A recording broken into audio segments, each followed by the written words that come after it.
নমস্কার বন্ধুরা, আজকে আমরা এই ভিডিওর মাধ্যমে জানতে পারব যে নিজের মনকে কিভাবে নিয়ন্ত্রণ করা যায়। যদি আপনি নিজের মনকে নিজের নিয়ন্ত্রণে করতে চান, নিজের মনকে শান্ত করতে চান, তাহলে এই গল্পটি আপনার জন্যই। তাই গল্পটি প্রথম থেকে শেষ পর্যন্ত মনোযোগ সহকারে শুনবেন। বন্ধুরা, এই সন্ন্যাসীর গল্প। একজন সন্ন্যাসী হলেন তিনি, যিনি সবকিছু ত্যাগ করেন এবং একটি জিনিসকে তার লক্ষ্য করে তোলেন। কোনো ব্যক্তি অকারণে সন্ন্যাসী হন না।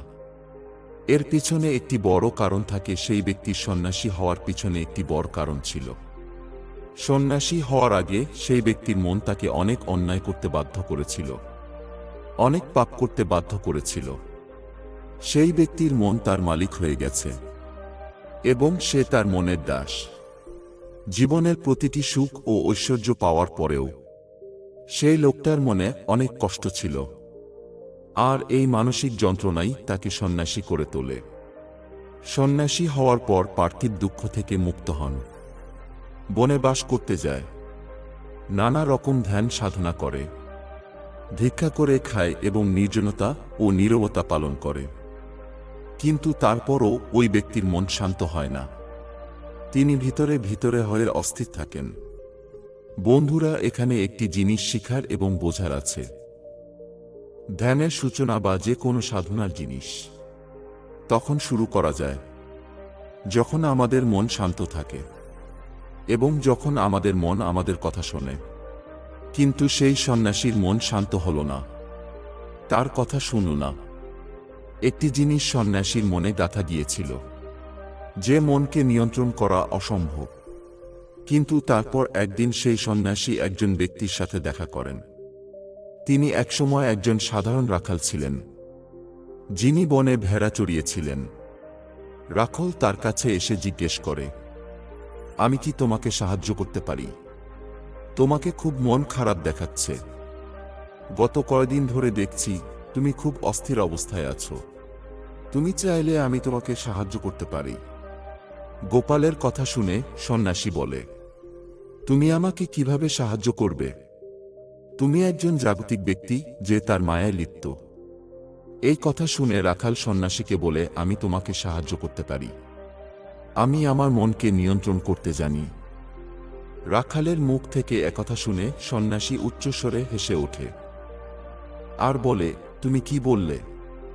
মনকে নিয়ন্ত্রণ করতে জানো? সবকিছু ছেড়ে বনে এলাম, তবুও মনের দাস। আর তুমি বলছো যে এটি নিয়ন্ত্রণ করতে পারো? তখন রাখাল বললেন যে মনকে নিয়ন্ত্রণ করার জন্য সবকিছু ছেড়ে দেওয়ার দরকার নেই, কিংবা জঙ্গলেও বাস করতে হয় না। শুধুমাত্র একটি জিনিস ছেড়ে দেওয়া সবচেয়ে গুরুত্বপূর্ণ। এবং তখন সন্ন্যাসী রাখালকে জিজ্ঞাসা করে, সেই একটি জিনিস কি? রাখাল বললেন যে জিনিসটা মিথ্যা তথ্য। আজ অবধি আমরা যা কিছু তথ্য পেয়েছি তা আমাদের মন তৈরি করেছে। সন্ন্যাসী রাখালকে জিজ্ঞাসা করে, ঠিক বুঝলাম না।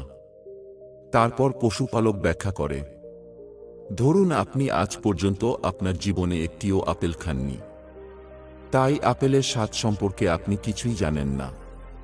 তাই আপনি কি কখনো আপেল খাওয়ার মতো অনুভব করতে পারেন? কখনই না। তাই আমাদের মন তথ্য দিয়ে তৈরি। সন্ন্যাসী রাখালের প্রতি মোহগ্রস্ত হয়ে গেলেন।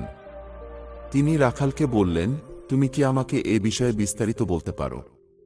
রাখাল বলল, তুমি যদি তোমার মনকে নিয়ন্ত্রণ করতে চাও, আমার কথাগুলো মনোযোগ দিয়ে শুনো এবং আপনি এর শিখর থেকে আপনার মনকে নিয়ন্ত্রণ করতে পারেন। রাখাল বলতে শুরু করলেন, আমাদের মন তথ্য দিয়ে তৈরি এবং আমাদের দেহে তথ্যের 5টি প্রবেশদ্বার রয়েছে। প্রথম চোখ। আমরা আমাদের চোখ দিয়ে যা দেখি, তা ভালো হোক বা খারাপ, এটি আমাদের স্মৃতি আকারে সঞ্চিত হতে থাকে। দ্বিতীয় কান। আমরা আমাদের কান থেকে যা শুনি তা আমাদের মনে বীজের মতো বপন করা হয়। তৃতীয় জিহ্বা, যা আমরা একবার স্বাদ গ্রহণ করি, এটা আমাদের মনের স্মৃতিতে থেকে যায়। চতুর্থ হল নাক। আমরা একবার যা গন্ধ পাই, তা সুগন্ধি হোক বা দুর্গন্ধ, তা আমাদের মনে নিবন্ধিত হয়ে যায়। এবং পঞ্চমটি ত্বক, যা আমরা একবার স্পর্শ করি। তার স্মৃতি আমাদের মনের কোথাও ছাপিয়ে আছে। এই 5টি দৈহিক দরজা দিয়ে যে তথ্যই আমাদের প্রবেশ করে, এটি বীজ আকারে সংরক্ষণ হয় এবং ধীরে ধীরে একটি গাছ তৈরি হয়। আমাদের মন মাটির মতো, যেখানে বীজ বপন করা হয়, এবং আমাদের বুদ্ধি কৃষকের মতো। আমাদের বুদ্ধিতে যদি সঠিক তথ্যের বীজ ভেবে ভুল তথ্যের বীজ জন্মায়, ভবিষ্যতে গাছে পরিণত হলে খারাপ ফল দেবে। আপনার মন আপনার নিয়ন্ত্রণে নেই, কারণ আপনি ইতিমধ্যে আপনার মনে ভুল বীজ রেখেছেন, আর এখন সেই বীজগুলো বড় বড় গাছে পরিণত হয়েছে। এরপর সন্ন্যাসী রাখালকে জিজ্ঞেস করে, তাহলে এখন কি করব? কারণ এখন পর্যন্ত আমি অনেক ভুল বীজ বপন করেছি এবং আমি তাদের উপরে ফেলতে পারিনি। রাখাল সন্ন্যাসীকে বলে যে এতদিন পর্যন্ত তুমি অজান্তে ভুল বীজ বপন করছিলে, কিন্তু এখন ইচ্ছাকৃতভাবে সঠিক বীজ রোপণ শুরু করুন। যদি 1000 বীজ ভিতরে ভুল হয়, তাতে কি হয়েছে? এখন লক্ষ লক্ষ সঠিক বীজ জন্মানোর জন্য প্রস্তুত হন। আপনাকে শুধু মনোযোগ দিতে হবে। এই 5টি দেয়ালের মধ্য দিয়ে আপনার মধ্যে কি কি তথ্য যাচ্ছে, আর যে তথ্য পাঠানো হচ্ছে তা সঠিক কিনা। সন্ন্যাসী জিজ্ঞেস করে, কিন্তু কতদিন এভাবে চলবে? সেই রাখাল বলে, সারা জীবন। যেভাবে আপনি প্রতিদিন আপনার পেটে ভালো খাবার দেন, একইভাবে প্রতিদিন আপনার মনকেও ভালো খাবার দিতে হবে, অর্থাৎ সঠিক তথ্য এবং সঠিক ধারণা। জীবনে প্রতিদিন প্রতি মুহূর্তে আপনার 2টি পছন্দ থাকবে, যার মধ্যে একটি আপনার জন্য সঠিক হবে এবং অন্যটি ভুল। তবে আপনাকে প্রতিবার সঠিক বিকল্পটি বেছে নিতে হবে। সর্বদা মনে রাখবেন, সঠিক পছন্দ করা আপনার মধ্যে ব্যথা তৈরি করতে পারে, কিন্তু সেই যন্ত্রণা থাকবে কিছুক্ষণের জন্য।